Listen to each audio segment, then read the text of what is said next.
नमस्कार दोस्तों, बात करते हैं उम्र बढ़ने के साथ होने वाली बीमारियों की। हमारे पास आज 3 ऐसे मरीज आए जिस पर बात करना ज़रूरी समझा मैंने। हमारे पास नामदेव जी आए जिनकी उम्र 70 साल थी। हमारे पास मेहता जी आए जिनकी उम्र 84 साल थी। और हमारे पास जोशी जी आए जिनकी उम्र भी 70 साल थी।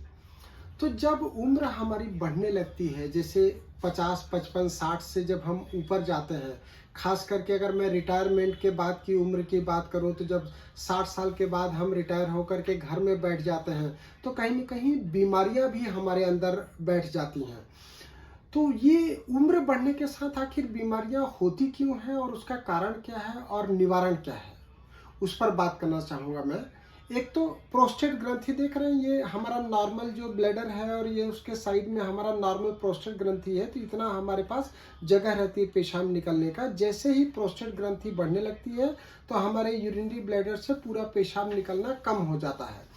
कम पेशाब निकलने के कारण क्या होता है, ब्लैडर जो है वो भरा हुआ रहता है और उसके कारण हमारे स्पाइन पे दबाव आने लगता है। स्पाइन की जो परेशानी होती है, अगर मैं बात करूं हमारे लंबर रीजन की, तो जो लंबर स्पॉन्डिलाइटिस होती है वो हमारे गलत तरीके से बैठने के कारण होती है।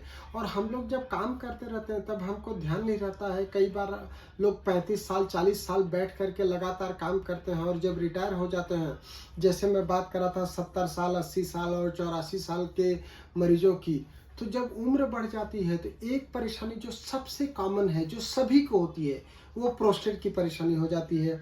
जैसे कि मेहता जी हमारे पास कैंसर प्रोस्टेट लेकर के आए और उनके बेटे जी बता रहे थे कि पहले उन्होंने ऑपरेशन करा लिया, स्पाइन का भी ऑपरेशन करा लिया और प्रोस्टेट का भी ऑपरेशन करा लिया, उसके बाद भी उनको आराम नहीं मिला। लेकिन ये बात बोले हमको पहले नहीं समझ में आती है, जब ऑपरेशन करा लेते हैं उसके बाद समझ में आती है। मेरा आज का जो वीडियो संदेश का मेन मकसद भी यही है कि ऑपरेशन के पहले आपको ये समझ में आना चाहिए।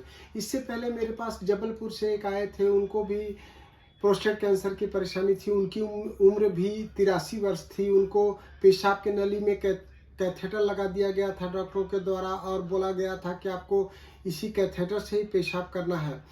तो जब आपको ऑपरेशन हो जाता है, उसके कॉम्प्लिकेशन डेवलप हो जाते हैं, तब आपको समझ में आता है कि ऑपरेशन नहीं कराना चाहिए था। मेरा मकसद सिर्फ ये है संदेश देने का कि ऑपरेशन कराने के पूर्व हमको ऐसे जो भी विकल्प अवेलेबल हैं वो कोशिश करके देखना चाहिए। अगर हमको योग करने से फ़ायदा हो रहा है तो योग करके देखना चाहिए। नेचुरोपैथी कराने से फ़ायदा हो रहा है तो नेचुरोपैथी करके देखना चाहिए। अगर हमको होम्योपैथी से फ़ायदा हो रहा है तो होम्योपैथी करके देखना चाहिए। जिन महाशय की उम्र 84 साल है, वो ऑपरेशन भी करा चुके हैं। उन्होंने बताया कि उनको प्रोस्टेट की भी परेशानी है, स्लिप डिस्क स्पॉन्डिलाइटिस की भी परेशानी है, पाइल्स की भी परेशानी है। अब इतनी सारी जब परेशानियां हो जाती हैं तो अलग अलग डॉक्टर्स के पास उनको जाना पड़ता है और अलग अलग डॉक्टर्स उनको अलग अलग बीमारियों के लिए अलग अलग ऑपरेशन सलाह देते हैं। तो एक तो उम्र इतनी बढ़ जाती है जिस पे ऑपरेशन कराना भी परेशानी का सबब हो सकता है। तो उम्र बढ़ने के साथ आपको जो भी परेशानी होती है उसके लिए आप होम्योपैथिक ट्रीटमेंट अपनाएं। मैं जो 50 मिलीस्मल पोटेंसी की दवाई यहाँ से देता हूँ, हमारा जो एडवांस्ड होमियो हेल्थ सेंटर है, वहाँ पर देखा है हमने कि प्रोस्टेट की बीमारी के लिए बहुत जल्दी उनको रिलीफ मिल जाता है। जैसे अभी आए, उन्होंने बताया कि उनका जो प्रोस्टेट ग्रंथि है 51.4 ग्राम की है और उम्र 70 साल है और पीवीआर जो पोस्ट वाइड यूरिन है वो 80 ml है। तो इस तरीके से जो परेशानी है उस पर हमको ध्यान देना चाहिए। परेशानी बढ़ने से पहले हमको होम्योपैथिक ट्रीटमेंट लेना चाहिए।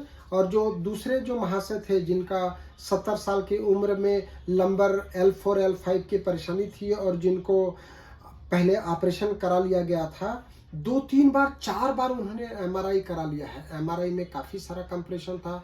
उनको 2011 से ही परेशानी थी। 2011 से लेकर के आज हम 2024 में बात कर रहे हैं, लगातार 13 साल वो परेशानी झेलते भी रहे, ऑपरेशन भी करा लिया, उसके बाद भी फ़ायदा नहीं हुआ।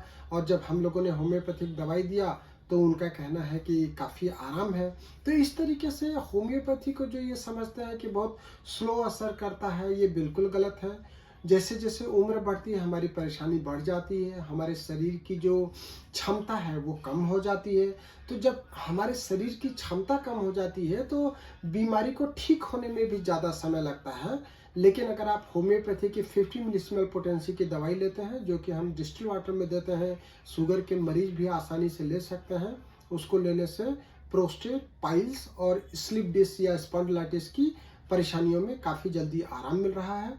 तो आप अपनी किसी भी स्वास्थ्य समस्या के लिए हमको कॉल कर सकते हैं। हमारा नंबर है 9993700880। नंबर फिर से सुन लीजिए, 9993700880। हमारा इंदौर में एकमात्र संस्थान है advanced homeo health centre and homeopathic medical research private limited, जो गीता भवन चौराहा के पास में मयंक अपार्टमेंट में स्थित है। पूरे देश में कहीं अन्यत्र कोई शाखा नहीं है। आप मिलते जुलते नाम से सावधान रहें।